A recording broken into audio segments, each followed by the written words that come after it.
Lesson 5. Signature Intelligence. Will there be nuclear war with Russia? To your peril, you reside in a period of time where lying has not only become profitable, it is openly embraced and normalized. Appearance has become more important than substance. Image has trumped merit. Sensationalism has crushed objectivity. It is as if the world has collectively decided to place a soft filter over the reality of what they can see with their own eyes to prevent dealing with objective experience. This phenomenon can be examined in greater detail by looking at the language. Language is an excellent microscope with which to examine the current state of any society. As an example, because it is imperative to show everyone that you hold the correct political views, the term virtue signaling has entered the vernacular. Whether you actually embrace these views or not is of secondary importance. When trying to meet someone, you now have to be concerned with catfishing, the possibility that you are being deceived by a false online presence. To maintain the proper standards of beauty, your image must now be photoshopped to align with all of the necessary cosmetic expectations. Lying has not only become commonplace, it is encouraged, and this has not happened by coincidence. Those who do not share your best interests are deceivers. They lie constantly. They lie even when lying isn't necessary, as if it was some form of irresistible addiction. They take your wealth with false promises that things will get better, but they don't. Instead of the better health, better homes, and better schools that you are promised, you have drugs, weapons, and societal decay. You are under the control of prevaricators, and you need to acknowledge that reality. You must measure everything that is said against an objective datum to determine truth. For deception to work, it is imperative to keep the deceived in a state of ignorance. The more intelligence that a target gathers, the more difficult it becomes to deceive them, assuming they don't want to be deceived. As we learned in Lesson 3, it is nearly impossible to keep anyone in a state of nescience, in absence of knowledge, as more information becomes available. So the goal then becomes to muddy the waters to make the situation less clear. By adding complexity to a narrative, it becomes possible to obfuscate their true intent and results of their actions. Lost in the wilderness of mirrors. Espionage is a complex endeavor. It is a cat-and-mouse game of measures and countermeasures designed to keep the opponent off balance and confused. But sometimes, an operation becomes so complex that participants get lost in a wilderness of mirrors, a phenomenon where they become unable to distinguish lies from facts. With enough narratives and counter-narratives presented, an agent can no longer determine objective truth. You are now lost in a wilderness of mirrors. The information you use to make decisions and judgments comes from known deceivers that have an agenda. How can you determine what they are doing? And is there anything you can do to fix this? How do you find your way out of the wilderness? This is a challenging problem, but you can learn strategies from others that have had to deal with similar difficulties. Militaries have been actively engaged in the use of deception for as long as they have existed. They know that their adversaries also engage in this practice. To maintain a proper readiness, it is imperative to know what your adversary is up to, but they are typically concealing these activities and propagating false counterintelligence. To help counter this practice, militaries employ a discipline called MASINT, an abbreviation of the term Measurement and Signature Intelligence. This discipline is concerned with the detection, tracking, and description of the distinctive characteristics, signatures, that are associated with the target of interest. To understand this better, let's look at an example. You are concerned that your adversary may be developing weapons of mass destruction in a clandestine location, but it is impossible for you to gather direct intelligence like personal observation or photos because access to the area is being actively denied. But there are mechanisms to determine what may be happening. You can sample the air downwind for trace gases that may be associated with the manufacture of a specific agent. You can measure an increase in trucks from a constituent chemical manufacturer heading to a consistent remote location. You can determine that your adversary has a recent increase in students studying chemistry abroad. You can measure an increase in the severeness of aggressive political rhetoric and threats.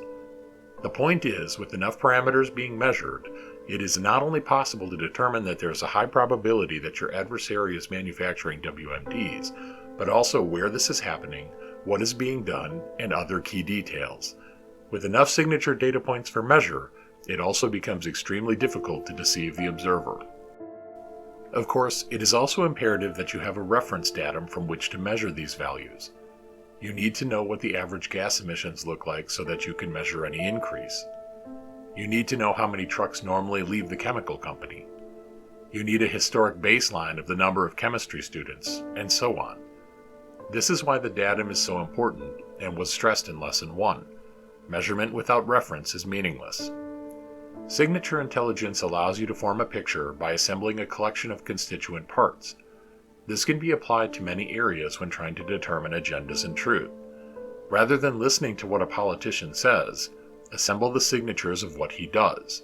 He may claim fiscal success by pointing to a financial market index, but record taxation and endless printing of currency to prop the statistics tells a different tale. A business leader may crow about her environmental virtues, but the signature intelligence showing her 40,000 square foot home and 20-strong vintage car collection tells a different tale. Sound data leads to truth. Will there be nuclear war with Russia? So in a time where direct information is hard to trust because leaders are known deceivers, you are left to try and determine truth through the use of alternative measures, like signature intelligence. Is the war in Ukraine going well for Russia? Their leadership states that everything is under control, but signature intelligence paints a different picture. To begin, the military operation has taken far longer than originally projected, and raw footage that has leaked has shown significant losses in assets.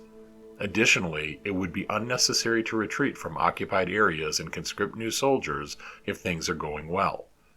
The State Duma would not need to propose laws that penalize defectors if it were not a serious problem. The signature intelligence would seem to dispute the leadership's contention that things are under control.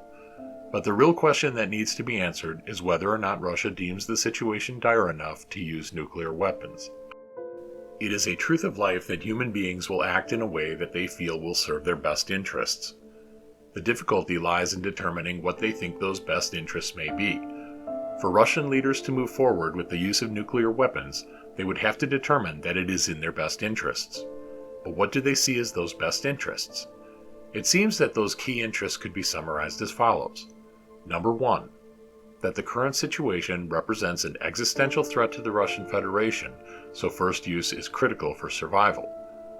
Number 2, that any first use of nuclear weapons would not receive a response in kind, so the war effort would have substantial gain with little risk. Number 3, that the cost of reprisal is outweighed by the perceived gains in first use. Number 4, that the political leadership would maintain or increase their political power through first use. There is always the possibility that leadership is mentally unstable or irrational, but that can be validated by looking at their actions in other areas. By most accounts, they have shown restraint in their use of military assets in Ukraine, taking care to try and minimize civilian casualties. They have not shown expansionist ideology in other regions.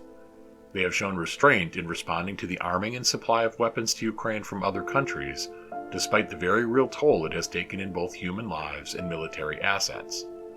If precedent can be used as a tool for forecasting, it does not appear that the Russian leadership is mentally unstable. So you are left to consider the points raised. Let's analyze the first of these. Do the Russians feel there is an existential threat to the Russian Federation?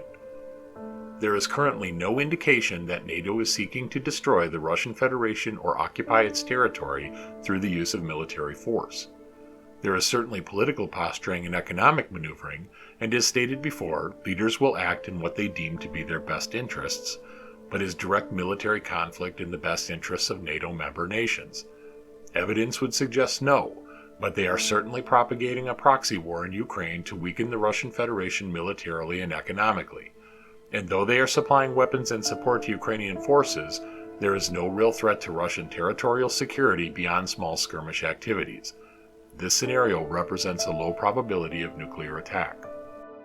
For the second point, that any first use of nuclear weapons would not receive a response in kind, it is necessary to consider the response from the global community if Russia were to use nuclear weapons in an offensive first strike capacity.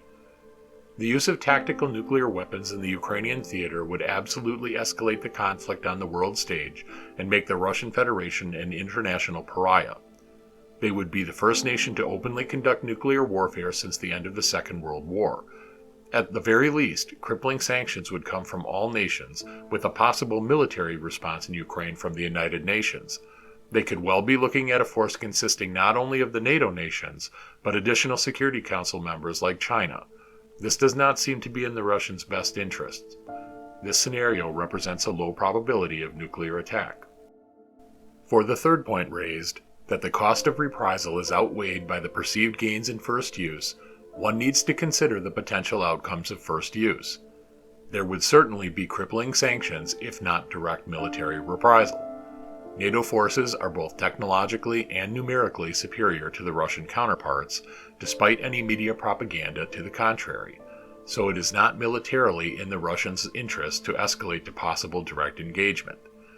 Nations that have been reluctant to join international sanctions against Russia would now almost certainly be forced to support them. The Russian Federation would be economically and militarily isolated, which would infuriate the Russian people and endanger the reins of power of current leadership. This scenario also represents a low probability of nuclear attack. The final point, that the political leadership would maintain or increase their political power through first use, is also very unlikely. As stated in the previous examples, crippling sanctions would be almost universally supported, if not also accompanied by direct military reprisal. This would have a significant negative effect on the standard of living of the Russian people, who would see it as a direct failure of their leadership. Because of this scenario also represents a low probability of nuclear attack. As you can see, despite the fear-mongering of the media, logical, deductive reasoning demonstrates that there is a low probability in the use of nuclear weapons because it is not in the interests of the Russian people or leadership. It is in their interest to swiftly bring this conflict to a conclusion to stop the strain placed on their economy, military, and national morale.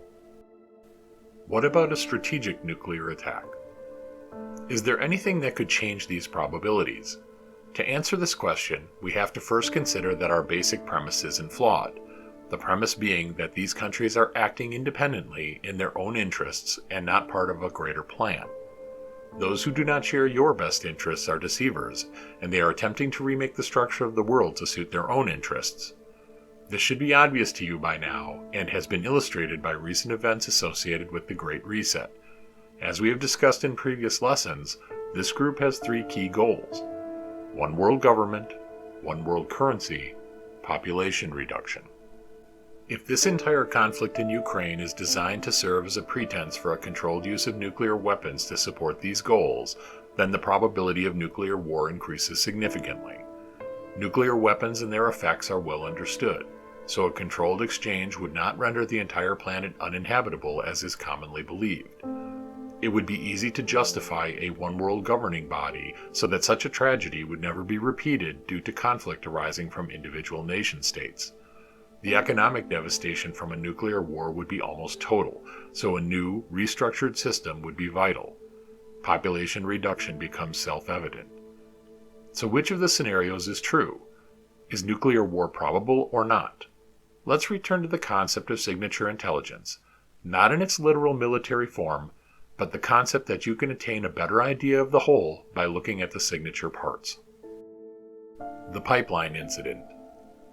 The destruction of the Nord Stream pipelines provides an opportunity to apply concepts of signature intelligence to get a better picture of intent. Each side of the Ukrainian conflict blames the other for sabotage, so it is intentionally difficult to determine the perpetrator or perpetrators and their motivations. There is also the possibility that this is the result of an opportunistic third party seeking to capitalize on the situation. This seems unlikely for several reasons, but is still possible.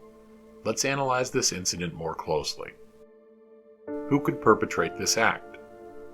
There are significant levels of technological and logistical sophistication in this type of operation, limiting the number of potential perpetrators. Though not impossible for an outside entity, the most likely participants are either the US, NATO, Russia, or a limited number of third parties. What are the potential gains? For the United States, the destruction of the pipelines places more criticality on gas shipments through Ukraine. European dependency on Russian gas makes them more pliable and ready to support US proxy initiatives to weaken Russia. It could also make European countries like Germany more dependent on U.S. energy resources that could be potentially lucrative. It reduces options for Russia to move gas to Europe and may make them more likely to capitulate in Ukraine for economic reasons. For Russia, though the pipelines would represent a near-term loss, there are substantial political gains to be had. To begin, Russian leadership would gain sympathy from their population, being seen as a victim of foreign aggression. Recent failures in Ukraine would be obfuscated, and a furious Russian people would rally behind their current leaders. In addition, it would also force Europe to become more pliable about the war in Ukraine because of their needs for Russian energy. Rather than Russia being seen as cutting off European gas supply by shutting down the Nord Stream pipelines, it was now done by a malevolent third party exonerating the Russian leadership. For a third party actor could benefit through an increase of energy resource sales to Europe. It could also have been done in an attempt to destabilize already strained relations between Russia and Western powers for some perceived political gain, though this is difficult to define at this time. What are the risks? Obviously, escalation is a risk for all parties. If the United States were proven to be behind this action, it could be seen as an act of war. If the Russians were behind it, it could be seen as a type of extortion of Europe which could lead to an unpredictable outcome. As far as third party is concerned, both Russia and the United States/NATO maintain sophisticated intelligence services that are more than capable of determining the perpetrator, assuming that they want to, and the resulting consequences for any outside actor could be devastating. So knowing this information, what can you look for to try to determine the likelihood of nuclear war? If the Russians are responsible for the pipeline, you can expect a large media campaign, but no real proof or action taken. As stated, destruction of this asset could be seen as an act of war, and at the very least, evidence would be taken to the international community as justification for reprisal or sanction. If you do not see this, the Russians likely committed the act. If the United States/NATO is responsible, there will be increased escalation in Ukraine accompanied with repeated denials, even in the face of direct evidence to the contrary. Look for more advanced weapons to be transferred, allowing direct attacks on Russian soil. It does not benefit the citizens of the United States to commit time and treasure to a proxy war in a country with little to no benefit, particularly in a time of economic hardship. The fact that it could lead to a dangerous confrontation with a nuclear power makes this position even more illogical. So if this continues, it is being conducted by a group that does not share that country's national interests. All parties involved understand the consequences of a nuclear conflict. There would be tremendous devastation and loss of life on a global scale. There would be no guarantee of maintaining power in the aftermath, as leaders and public figures would be held accountable for the suffering of their people. A large-scale exchange would not be limited to the participants in the Ukraine conflict, as leaving other parties with nuclear weapons when your own are exhausted is tactically suicidal. If you want to know what is happening and what is probable, look for the signatures that signal intent. Is it in Russia's interest to first use nuclear weapons with regard to the Ukraine conflict? No. But if the paradigm is incorrect, and those who do not share your best interests are plotting more intrigue, probabilities can change rapidly. Time will tell.